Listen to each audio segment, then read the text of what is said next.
ইল্লাল্লাহ লা ইলাহা ইল্লাল্লাহ জোরে লা ইলাহা লা ইলাহা ইল্লাল্লাহু মুহাম্মাদুর রাসূলুল্লাহ। আসমানের মালিককে মোহাব্বতে বলেন, জমিনের মালিককে। আল্লাহ বলতে কষ্ট হয় কার কার কার কষ্ট হয়? হাত তুলেন তো। আসমানের মালিককে মোহাব্বতে বলেন, জমিনের মালিককে, পাহাড়ের মালিককে, আপনার মালিককে, আমার মালিককে। এ জবান দিয়েছেন কে?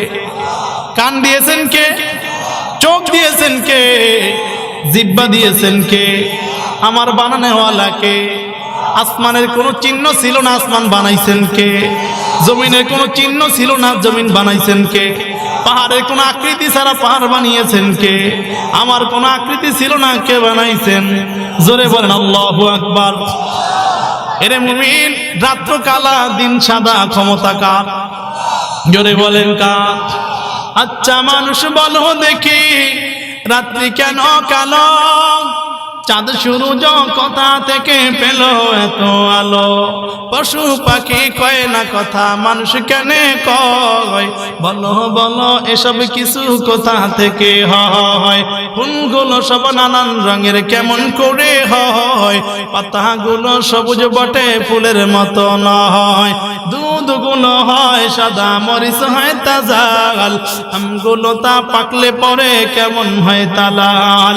আমরা যে বাস করি হয় এই দুনিয়ার রঙে, হাতে রেখা আর চেহারা মিলে না কারো সঙ্গে। কথা ঠিক না বেটি? জোরে বলেন। আর মিলে না কথার ধরন, আঙ্গুলের টিপ। আল্লাহ তাআলা একজন আছেন, প্রমাণ হলো ঠিক। আল্লাহ কয়জন? মোহাব্বতে বলেন। আফগানিস্তানের মুসলমানের আল্লাহ কয়জন? পাকিস্তানের মুসলমানের আল্লাহ কয়জন? ভারতের মুসলমানের আল্লাহ কয়জন? আমাদের আল্লাহ কয়জন? হিন্দুদের আল্লাহ কয়জন? কইছে আপনার একজন। হিন্দুদের আল্লাহ কয়জন? 33 কোটি। কত? আমি চুল কাটতেছি, একজন হিন্দুরে জিজ্ঞাসা করলাম যে ভাই তোদের খোদা কয়জন? হুজুর 33 কোটি। এরপরে খুব চিন্তা ভাবনা করে, হুজুর আমাদের খোদা মেন একজনেই। আমি কিন্তু এত হাত পাও ডাইন বাবুর একটা টেরাদা করতে যাইতে ধরছে, আর একটা আবার আঁকড়ে বলেছে, একটা সাপ লয়ে দাঁড়াইছে। এরা কারা? হুজুর আর হলো খোদার শাখা পোশাকা। খোদার শাখা পোশাকাও আছে। যাক যাক, খোদার শাখা আছে। বানানাওয়ালা কে? কয় বানানাওয়ালা হুজুর আমরা নিজেরাই। কেমনে বানাইছাও? হুজুর পাছার মধ্যে একটা কুড়া, পেটের মধ্যে দিছি কতটি কুড়া, এরপরে বানাইছি। কথা ঠিক বললাম না ভুল বললাম? আমাদের আল্লাহ একজন, আমাদের আল্লাহর সাথে আর কোনো শরীক কথা কয় না, আসেনি। এরে মুমিন, রাত্রকে আল্লাহ তাআলা দিনের মধ্যে প্রবেশ করায়, দিনকে আল্লাহ তাআলা রাতের মধ্যে প্রবেশ করায়। ক্ষমতা কার? জোরে বলেন কার? রাত্র হলে আকাশ কালো, দিন হলে সাদা। ক্ষমতা কার? রাত্র হলে আকাশ দেখো কালো হয়ে যায়। লতার কোমর গাছ থেকে এত বড় বড় মোটা কোমর কে বের করে? কথা কয় না? কে বের করে? এরে বান্দা, গত কয়েকদিন আগে ইন্টারনেটের মধ্যে একটা খবর দেখলাম, একটা গাছের কোমরের লতা থেকে একটা কোমর বের হয়েছে, ওজন হলো 33 মণ। জোরে বলেন আল্লাহু আকবার। কত মণ ওজন? কুদরত ক্ষমতা কার? লতার গাছে কে দিল গো এত বড় কদু? মৌচাকেতে কে দিল গো এত সুন্দর মধু?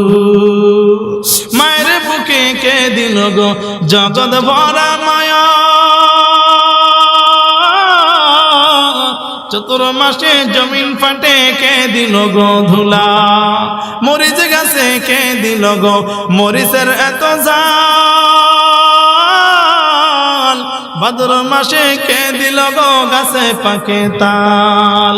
জমির বুকে কে দিল গো শস্য ফলন? কোকিলের কণ্ঠে কে দিল গো মিষ্টি মধুর গান?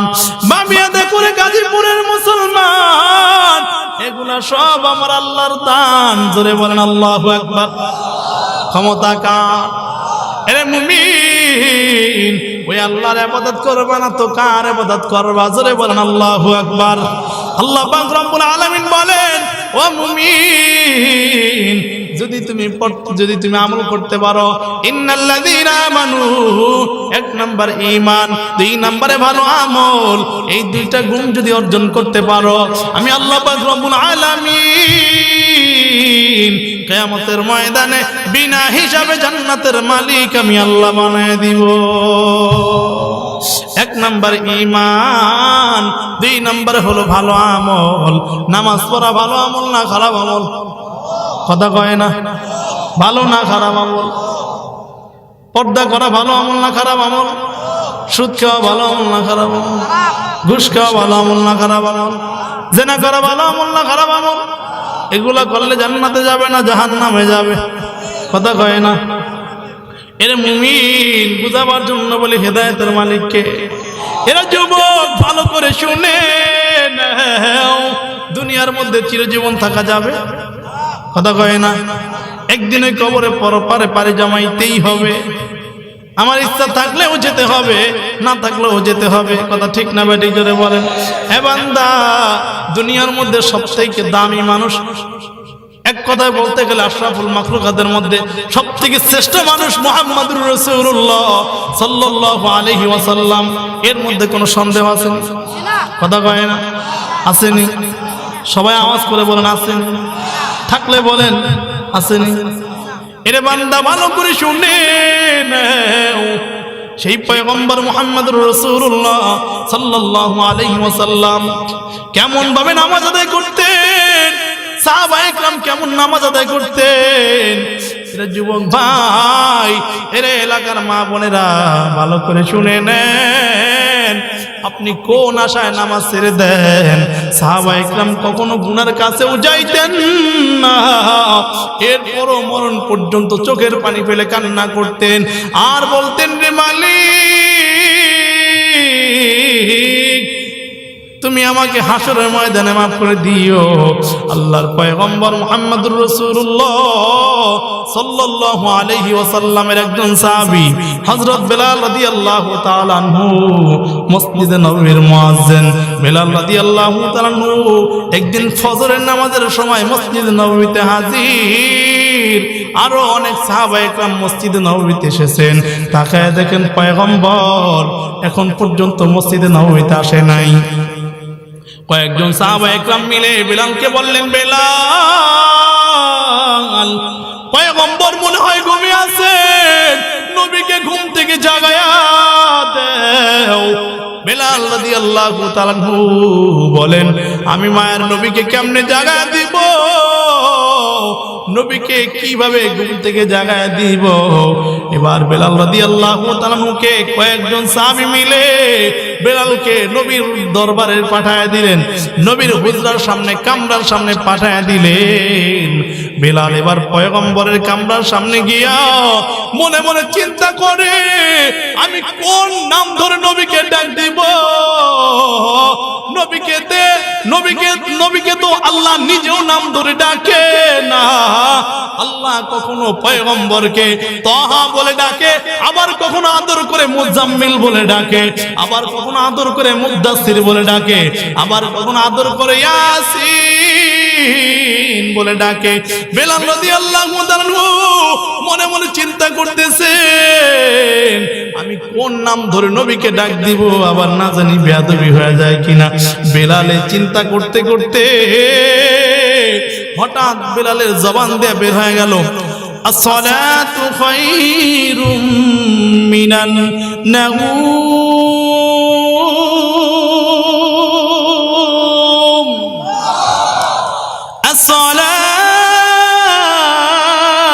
আসসালাতু খায়রুম মিনান নাওম। আল্লাহু আকবার। ঘুম হইতে নামাজ ভালো, আর তুমি ঘুমাইও না, ঠিক মতো পড়িলে নামাজ জান্নাত তোমার ঠিকানা। ঘুম হইতে নামাজ ভালো আর তুমি ঘুমাইও না, ঠিক মতো পড়িলে নামাজ জান্নাত তোমার ঠিকানা। পশু পাখি কীট পতঙ্গ কেউ তো ঘুমিয়ে রইল না, মানুষ হয়ে ঘুমিয়ে থাকা ঠিক তো মোদের হবে না। জোরে বলেন আল্লাহু আকবার। পয়গম্বরের সাহাবী বিলাল রাদিয়াল্লাহু তাআলা যখন নাকি পয়গম্বরের হুজুরের সামনে আওয়াজটা দিলেন, আল্লাহর পয়গম্বরের কর্ণকুহরে যখন এই শব্দটা পৌঁছেছে, নবী রুকু সিজদা থেকে উঠে বেলালকে জানায় দেয়, বেলাল তুমি কি মনে করছো আমি পয়গম্বর ঘুমিয়েছি? না না, আমি পয়গম্বর ঘুমাই নাই, সারা রাত দাঁড়াইয়া দাঁড়াইয়া রবের কদমে সিজদা দিয়েছি। ও বেলাল, আমি রাত্রিবেলা ঘুমাই নাই, আমি রাত্রিবেলা আমার মালিকের কদমে সিজদা দিয়েছি। এবার পয়গম্বর মসজিদ নববীর মধ্যে আসলেন।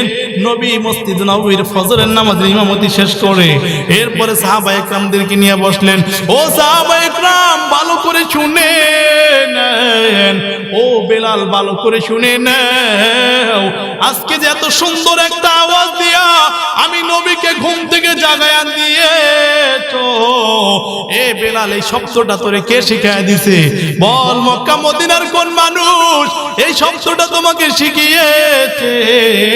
বেলাল দুইটা চোখের পানি ফেলে কান্না করে কয়, ও নবী,